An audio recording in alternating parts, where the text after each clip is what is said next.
Hi, this is Ali. If this is your first time with me, welcome. If you've been in my orbit for a while, welcome home. Either way, I'm glad you're here. I wanted my first message to be simple. Not small, just clear. I wanted to explain why this space is built the way it is. Because in a world that has become beautifully restless in its visuals, I'm choosing to build a place where sound leads. And that choice didn't come from strategy. It came from what stayed with me. Some of my earliest memories are of my own voice. My sisters used to record me when I was a toddler.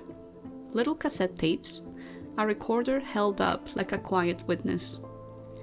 I remember listening back, hearing myself answer questions in ways that surprised the adults in the room, mispronouncing words but somehow landing closer to their meaning, talking about things I could see that others couldn't, saying things I had no business knowing and being right anyway. Whenever I learned a new song, they had me sing it into their recorder, as if voice itself needed to be preserved, as if voice mattered. Those tapes are gone now, but the knowing stayed. I grew up not just listening to sound, but living inside it. Sound was always present, always moving. My mind has always had a hum to it.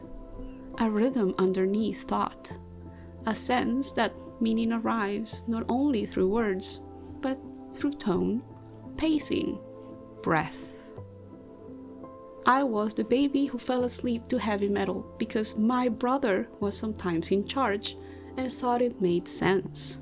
And strangely, it did. But it wasn't just him. There was always a radio on in the house, usually in the kitchen. My mother tuned it to the news first, voices explaining the world as it unfolded. Then the dial softened into oldies, Spanish romantic songs, emotion carried by melody, longing stretched across vowels. At noon, a comedy show came on. It felt like watching television with your eyes closed. Scenes unfolding in sound, characters entering and exiting on timing alone. I remember imagining everything, the settings, the gestures, the pauses, like having full director and editorial rights without knowing that's what I was doing. My sisters brought their own soundtracks, different tastes, different moods, vinyls taking turns on the record player. But there was one band they all agreed on, ABBA, which meant it became mine too. Those songs were my first lessons. Lyrical storytelling, ears learning to recognize beautiful harmonies, English words I didn't yet understand, which I happily butchered while singing anyway. Meaning arrived before precision, sound first, sense later. Even my dreams were made of sound. The one that returned again and again until I was about 7 or 8 was simple. Someone playing a grand piano. No face, no room I could name, just music filling the dark. Before I learned to read, I learned to listen. My father didn't read stories from books. He told them. Fairy tales, yes, but also the stories of his own life, his work, his family, the improbable details that don't survive the written page, but live easily in the voice. I grew up surrounded by adults who carried entire worlds in their speech. family histories, warnings, humor, sorrow, pride, passed from mouth to ear like an inheritance. But my father was the storyteller I listened to as if I were guarding a fire. Not because he was loud, because he was alive. Long before I understood it, he taught me something essential. That sound can build a world just as fully as sight. Later, when I discovered vinyl fairy tales and cassette stories you had to flip halfway through, it felt familiar, like confirmation.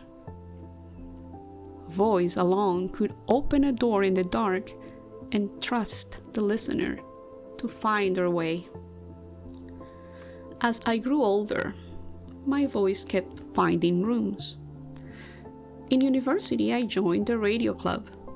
I had a weekly show with 2 other women. We wrote scripts, ignored half of them, improvised the rest, and learned something important. Speaking into what looks like emptiness is not the same as speaking into nothing. Someone is always listening.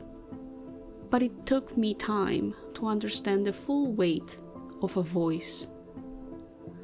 At different points in my life, people try to quiet mine.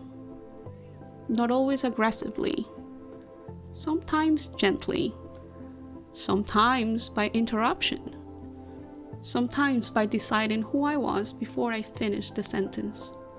Still, I kept speaking. Being here now doesn't just mean they didn't succeed. It means I learned something else. Voice is not decoration. It is structure. It shapes space. It carries intention. It leaves an imprint.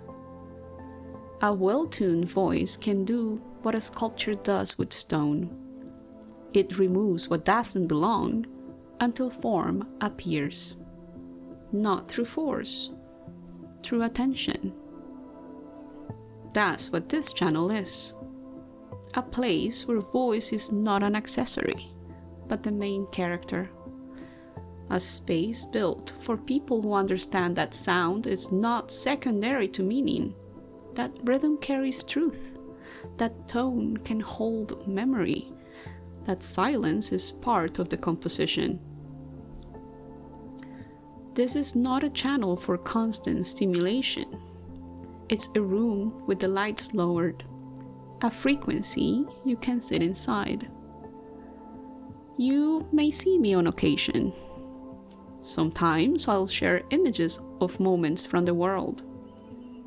But the most of what happens here will happen through sound, because that's where my creativity lives.